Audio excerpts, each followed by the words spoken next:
I was sitting in my home office on a Tuesday afternoon in March, reviewing my quarterly investment statement from Fidelity. After 38 years as a certified public accountant, I'd built what I thought was a secure retirement fund. The numbers on the screen showed exactly what I expected: $245,847.63. I'd checked this account religiously, every month since retiring 2 years ago. Everything looked normal. 5 weeks later, my phone rang at 1:47 the morning. I fumbled for it in the darkness, my heart already racing. Nothing good ever comes from a call at that hour. The screen showed my daughter's number. "Dad?" Her voice was shaking. "Dad, you need to come over right now." "Sarah? What's wrong? Are the kids okay?" "The kids are fine. It's Marcus. He's... Oh God! Dad, just please come. Please." I threw on clothes and drove the 12 miles to their house in Riverside Estates, my mind racing through possibilities. An accident? An affair? I'd never heard Sarah sound like that, not even when her mother passed 4 years ago. Marcus opened the door before I could knock. My son-in-law's face was ashen, his eyes wild. He was still in his suit from work, but the tie was gone and his collar was open. "Robert, I can explain." "Explain what?" I pushed past him. Sarah was sitting at their kitchen table, her laptop open, tears streaming down her face. "Dad." She turned the laptop toward me. It showed a bank transaction history. My bank, my account. Transfer to Marcus Chen. Personal account, $245,000. Date, the 15th of January, 2024. I stared at the screen. The words didn't make sense. I looked at the date again. January 15th. That was 6 weeks ago. 6 weeks. "That's my retirement account," I said slowly. "That's my entire retirement account." "I was going to put it back," Marcus said from behind me. His voice was high, panicked. "I swear to God, Robert, I was going to put it all back. I just needed..." "You needed what?" I turned to face him. "You needed $245,000. It was a sure thing. A real estate deal. My client, he had this property, commercial zoning. The investor fell through at the last minute. I just needed to front the money for 60 days. Maximum. The returns would have been 30%. 30%, Robert. I would have made you $70,000. I looked at my daughter. "How did he get access to my account?" Sarah's face crumpled.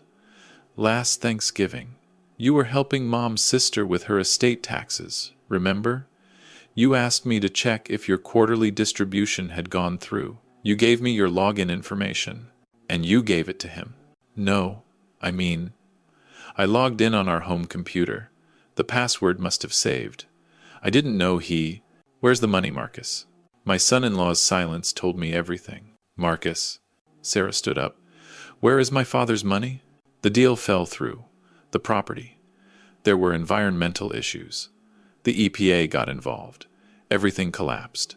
But I had already committed the funds, and there were penalties for pulling out, and then legal fees. And how much is left?" I'm not sure exactly. "How much is left?" "Maybe 20,000. But I can get it back, Robert. I have a plan. I've been working on..." I held up my hand. "What did you do with the money?" "I told you. The real estate deal. Before that fell through, Marcus." "What did you buy?" He glanced at Sarah, then away. "Nothing. I didn't buy anything." I walked past him, out their front door, and looked at their driveway. Sitting where Marcus's 3-year-old BMW used to be was a brand new Audi Q7, glacier white. Dealer plate still in the window. "When did you get the Audi, Marcus?" Silence. I pulled out my phone and opened Zillow. I knew Marcus had been talking about buying a vacation property. I searched recent sales in Cedar Lake, the area he'd mentioned. There it was, 847 Lakeshore Drive. Sold February 3rd, 2024. Sale price, $485,000. I turned back to face him. "You bought a lake house. That's different." You stole $250,000 from your wife's father and bought yourself a lake house and an Audi. The lake house is an investment. Property values are..." "Get away from me." I looked at Sarah. I'm going home. Tomorrow morning, I'm calling my lawyer and the police. You need to decide if you're staying married to a thief. I drove home in silence. Didn't turn on the radio. Didn't cry. Didn't scream. I just drove, my mind already working through the steps I needed to take. See, here's the thing about being a CPA for nearly 4 decades. You learn how money moves. You understand documentation. You know that emotion is the enemy of strategy. And strategy is what wins. When I got home, I sat down at my desk and opened a new document on my computer. I titled it Case Against Marcus Chen and started typing. The 15th of January 2024. Initial transfer of $245,000 from my Fidelity account to Marcus Chen personal account at Chase Bank. I documented the transaction number, the exact timestamp, everything. Then I went back further. I pulled up my Thanksgiving call logs. There it was, a call to Sarah at 3:47 p.m. on November 23rd, 2023. Duration, 12 minutes. I made a note, gave daughter login information for one-time access to check distribution. Did not authorize any transfers or provide access to son-in-law. I worked through the night. By 6 a.m., I had a timeline. By 8 a.m., I had printed copies of every relevant bank statement. By 9 a.m., I was sitting in my lawyer's office. Thomas Bradley had been my attorney for 20 years. He'd handled my business contracts, my wife's estate, everything.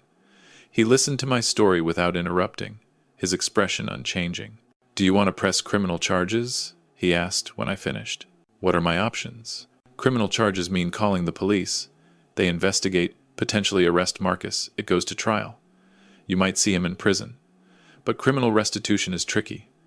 You might not get your money back. And civil? We sue him for fraud, conversion, breach of fiduciary duty. We can freeze his assets immediately. Go after everything he bought with your money. It's a clearer path to actually recovering your funds. Can we do both?" Thomas smiled. It wasn't a pleasant smile. "Yes, we can absolutely do both." Within 48 hours, we had filed a civil lawsuit and a criminal complaint.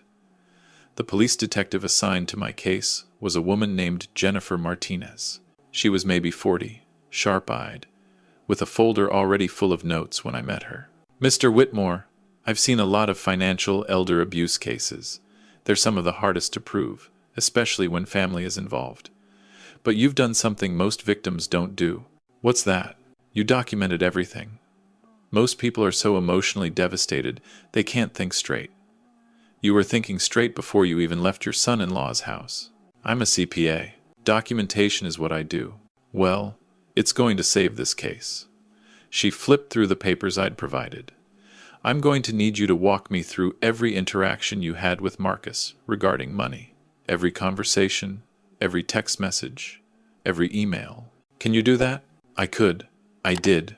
The hardest part wasn't the investigation. It wasn't the legal proceedings. It was watching my daughter fall apart. Sarah called me 3 days after I left their house. "Dad, please. He made a mistake. He's sorry. He's trying to fix it. He stole from me, Sarah. He's my husband. He's the father of my children. He's a thief who targeted your father. Please don't do this. Please don't press charges. We can work this out as a family. He'll pay you back. I'll make sure he pays you back." "How?" "You're a teacher. You make $40,000 a year. He's a real estate agent working on commission. Even in a good year, he makes maybe $80,000. Where are you going to get $245,000? Silence. "Sarah, I love you. I love those grandkids more than anything in this world. But I won't let anyone steal from me, family or not. What Marcus did was a crime. He made his choice. Now I'm making mine." She hung up on me. Didn't speak to me for 3 weeks. Meanwhile, Thomas was moving like a machine. He hired a forensic accountant named David Park. David's job was to trace every dollar Marcus had spent. What David found was worse than I thought. The Audi Q7, $68,450, purchased January 28, 2024, paid in full, cash. The lake house down payment, $97,000, paid February 3rd, 2024. Designer furniture for the lake house, $23,600, purchased February 10-15th. A Rolex Submariner watch, $11,800, purchased January 22nd. Business class tickets to Hawaii for Marcus and Sarah's 10th anniversary, $8,400, purchased February 1st. Various restaurants, bars, golf outings, and retail purchases, $18,200. Total documented, $227,450. The remaining $17,550 had been withdrawn as cash. No record of where it went. He spent your entire retirement in 6 weeks, David told me.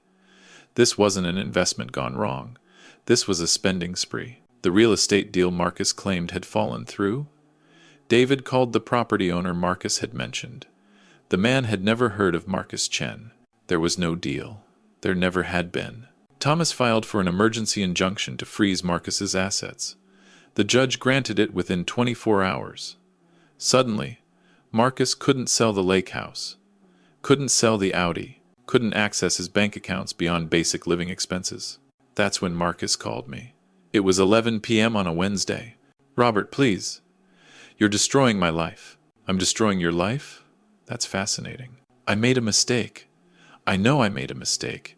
But this, what you're doing, you're going to cost me everything. You cost me everything first. I have a family. Sarah and the kids, they need. Then you should have thought about that before you stole from their grandfather. I'll pay you back. I swear on my children's lives, I will pay back every penny. Just drop the lawsuit. Please. I'm begging you. How will you pay me back, Marcus? Sell the lake house? Oh wait, you can't. It's frozen. Sell the Audi? Also frozen. You know what the irony is? You bought all these things with my money, and now you can't even use them to pay me back. You're a heartless old man. No, Marcus. I'm a careful old man. There's a difference. He tried a different approach. He got Sarah to bring my grandchildren to my house. Emma was 7. Jacob was 5. They ran up my driveway like always, like nothing had changed. Grandpa! Emma wrapped her arms around my waist. Mommy says you're mad at Daddy. I looked over her head at Sarah, standing by her car. My daughter's face was hard. Your daddy made some bad choices, sweetheart. Mommy cries a lot now. She says Daddy might have to go away. I'm sorry you're sad, Emma. Can't you just forgive him? Daddy said you could make everything okay if you wanted to. Sarah walked up then. Tell them, Dad. Tell your grandchildren that you're willing to destroy their family over money. Don't, I said quietly. Don't you dare use those kids against me. You're using your money against them. Against all of us. I'm using the legal system to recover funds that were stolen from me by your husband, who committed fraud. He's sick, Dad. He has a problem. He's seeing a therapist now. He's getting help for his shopping addiction. Shopping addiction? Sarah. He stole $250,000 and bought a house. Please. Her voice broke. Please, Dad. I'm begging you. Drop the charges. We'll sell everything. We'll downsize. We'll get second jobs. We'll pay you back. I knelt down in front of Emma and Jacob. I love you both very much. This situation with your daddy has nothing to do with you. Okay? They nodded, not really understanding. I stood up and looked at Sarah. When your mother died, what did I do? What? When your mother died, what did I do with her life insurance? You put it in a trust for the kids. For college. How much? $100,000. And where is that money now? Understanding dawned on her face. It's still in the trust. That's right, because I didn't touch it. Because it's for Emma and Jacob's future. Do you know why I had $245,000 in retirement? Because I saved every penny I could after your mother died. I drove the same car for 10 years. I fixed things instead of replacing them. I ate at home instead of restaurants. I did that so I could take care of myself and not be a burden on you. That money was my independence, my security, my peace of mind. And Marcus took all of it for a car and a vacation house and a watch. Sarah was crying now. I know what he did was wrong, but He's my husband, Dad. I took vows. And he broke them. Every single one. He put you and those kids at risk. What happens when the bank forecloses on your house because he can't make the payments anymore? What happens when his income disappears because no one wants to work with a real estate agent who's been convicted of fraud? Did you think about that? We'll figure it out. No, Sarah, he'll figure it out. This is his mess. I'm just making sure he pays for it. The criminal case moved faster than I expected. Detective Martinez found security footage from the Audi dealership showing Marcus buying the car with a cashier's check, found credit card receipts from the furniture store, found the Hawaii ticket confirmations in his email, which he'd stupidly used his business email for. The DA assigned to the case was convinced. He charged Marcus with theft, fraud, and financial exploitation of an elderly person. In our state, that last charge was a felony that carried up to 10 years in prison. Marcus's lawyer tried to negotiate. My client is willing to plead guilty to misdemeanor theft in exchange for restitution and probation. Thomas didn't even blink.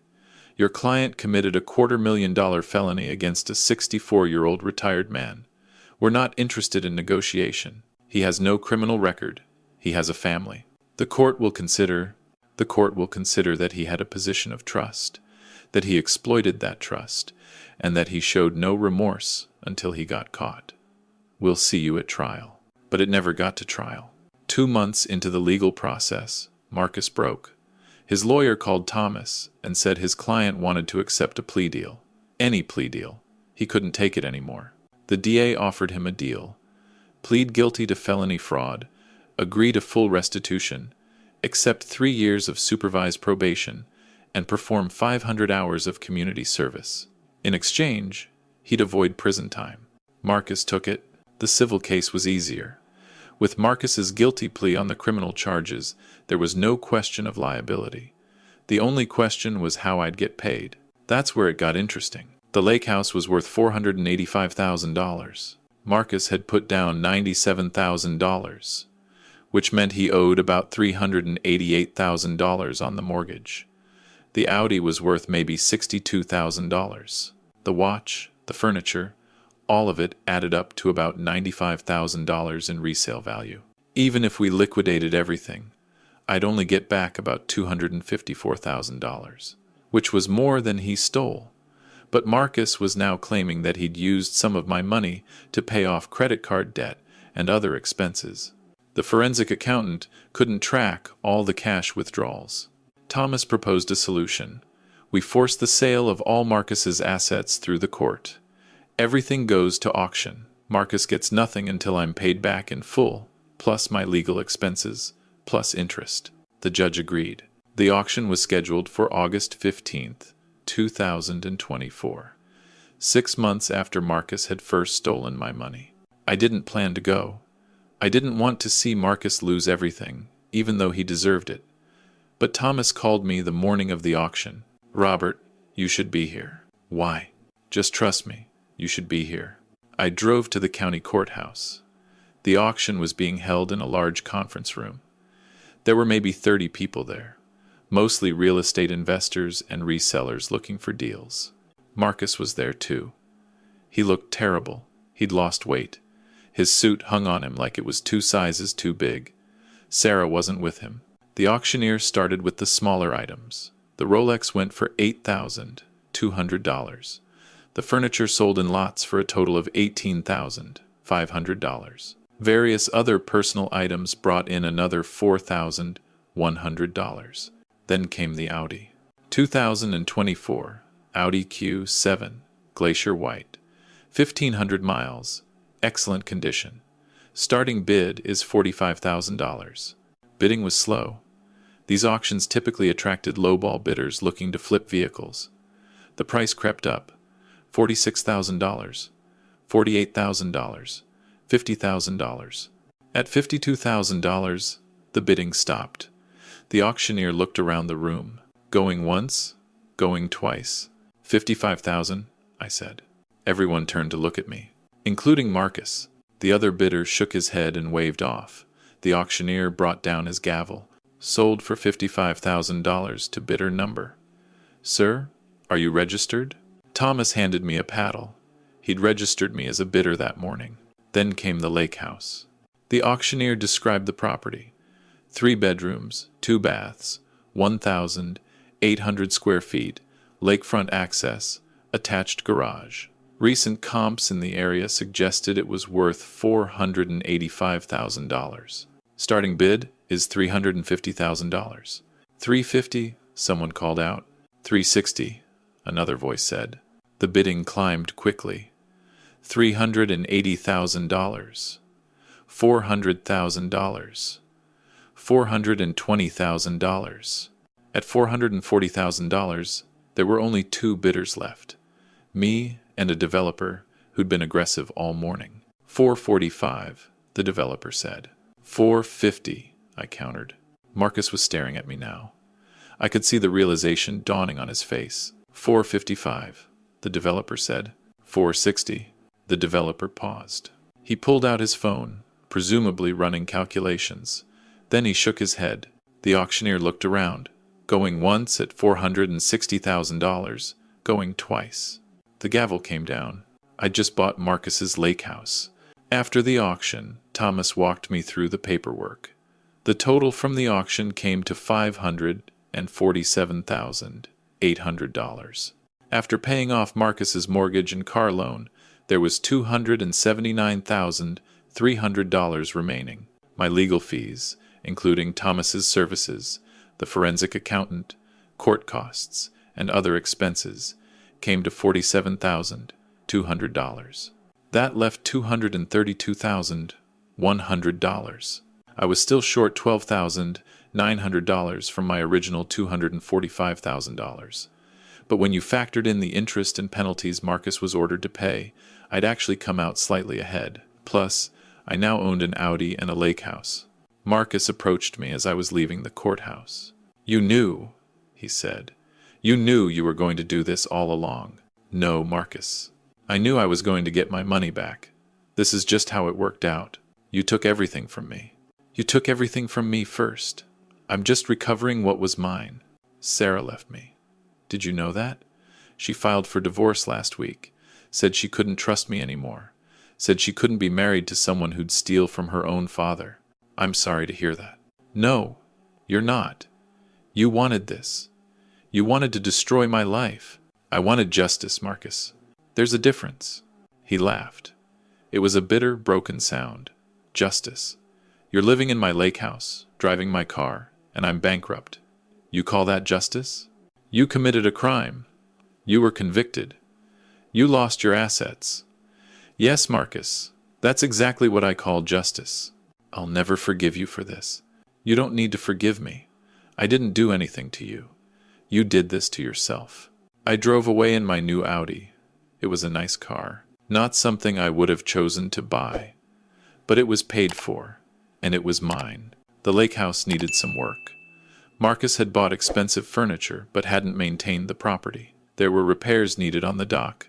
The deck was rotting in places, and the septic system needed updating. I hired contractors and spent the next 2 months fixing everything. Cost me about $35,000, but I could afford it now. I'd rented out my house in the city for $2,200 a month, and the passive income from my remaining investments was still coming in. By October, the lake house was ready. I moved in on a Saturday. My granddaughter Emma asked if she could come help me unpack. Sarah was slowly coming around. We'd had dinner together twice. It was awkward, but we were working on it. "Grandpa, is this Daddy's old house?" Emma asked, looking around the living room. "It used to be. Yes. Are you going to let him come back?" "No, sweetheart. This is my house now." "He's very sad." "He lives in an apartment now. It's small. I imagine he is sad." "Mommy says he made very bad choices." "Your mommy is right." Emma was quiet for a moment then. "I like it better when you're here anyway. You make better cookies." I smiled. "Well, I appreciate that." That night, I sat on the deck, overlooking the lake. The water was still, reflecting the stars. It was peaceful, quiet, everything my retirement was supposed to be. My phone buzzed. A text from Detective Martinez. "Thought you'd want to know." Marcus violated his probation. Missed 2 community service sessions and failed to make a restitution payment. Judge issued a bench warrant.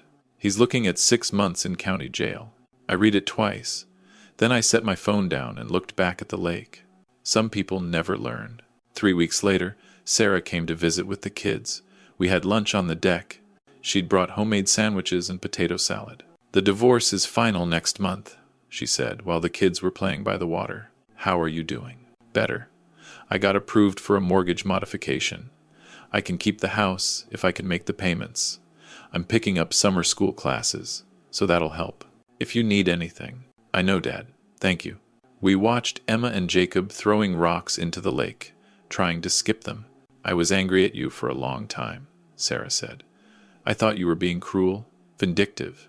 I thought you cared more about money than about family. And now? Now I understand. Marcus didn't just steal from you. He stole from all of us. He stole our security, our trust, our future. You were the only one strong enough to hold him accountable. I'm sorry it cost you your marriage." "My marriage was already over. I just didn't want to admit it." She paused. "He's in jail, you know. I heard. He called me. Asked me to bail him out. To pay his restitution for him." "What did you say?" I said no. I told him he made his choices and now he gets to live with them. She looked at me. "I learned that from you." We sat in silence for a while, watching the sun start to set over the lake. "Dad," Sarah's voice was soft, "when you sit out here at night, do you think about him? About what you did to him?" I considered the question carefully. "I think about what he did to himself. I think about the choices he made. I think about the fact that if he'd just asked me for help, I might have given it to him. I'd helped him before. When you two bought your first house, I co-signed the loan. When he started his real estate career, I referred clients to him. I trusted him. I welcomed him into this family. And he repaid that trust by stealing everything I'd worked for. So no regrets? No regrets about seeking justice. Maybe some sadness about how it all turned out, but no regrets."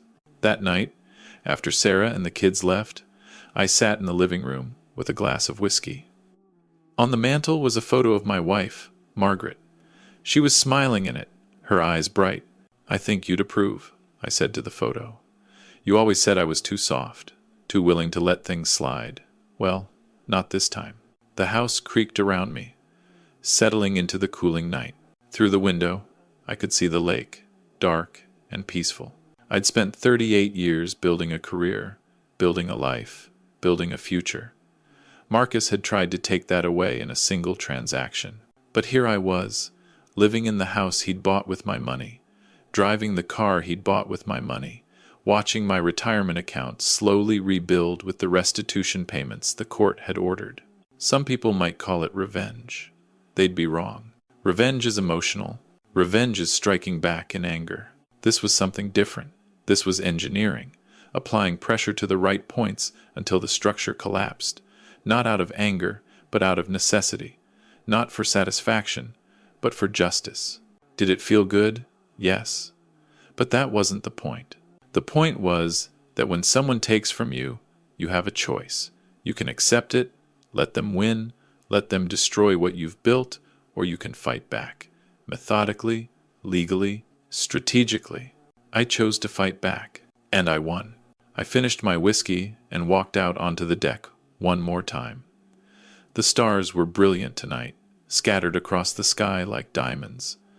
The lake was perfectly still, a mirror reflecting the heavens. Somewhere out there, Marcus was in a cell, thinking about the choices that had led him there, thinking about what he'd lost, thinking about the lake house that was no longer his. I didn't feel sorry for him. Not anymore. I felt free. For the first time since that Tuesday afternoon in March, when I'd checked my account balance, I felt like my retirement was truly mine again. Not the money, necessarily. Money comes and goes, but the peace, the security, the knowledge that I could take care of myself, that I wasn't a victim, that I had the strength to stand up and demand justice. That's what Marcus had really tried to take from me. Not just the $245,000, but my dignity, my autonomy, my sense of self, and that's what I'd taken back. The wind picked up, rippling across the lake. I pulled my jacket tighter and smiled. Tomorrow, I'd wake up to the sunrise over the water. I'd make coffee on the deck. Maybe I'd take the Audi into town, stop by the hardware store, pick up supplies for the shed I was planning to build. I'd live my life, the life I'd earned, the life I'd fought to keep. And Marcus? Marcus would figure out his own life. Eventually, just not in my house, not in my car, not with my money. Never again.